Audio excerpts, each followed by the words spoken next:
കേരള മുസ്ലിം ജമാഅത്ത് സാന്ത്വന സേവന മേഖലകളിലും വിദ്യാഭ്യാസ രംഗത്തും അനുഷ്ഠിക്കുന്ന പ്രവർത്തനങ്ങൾ തുല്യതയില്ലാത്തതാണെന്നും കോവിഡ് പ്രളയകാലങ്ങളിൽ നടത്തിയ പ്രവർത്തനങ്ങൾ മാതൃകാപരമാണെന്നും ഹജ്ജ് വഖഫ് മന്ത്രി വി അബ്ദുറഹ്മാൻ അഭിപ്രായപ്പെട്ടു.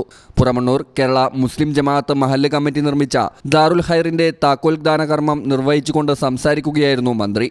ചടങ്ങിൽ സുലൈമാൻ മുസ്ലിയാർ ചുണ്ടമ്പറ്റ മുഖ്യ പ്രഭാഷണം നടത്തി.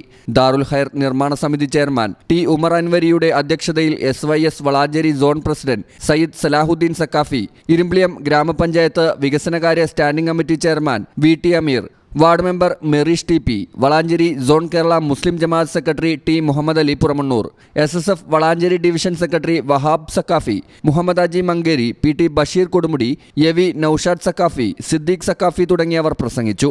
ഷിഹാബ് സഹദി സ്വാഗതവും ജാഫർ സക്കാഫി ചടങ്ങിന് നന്ദിയും പറഞ്ഞു. News bureau, Valanchery. Calicut road, Valanchery.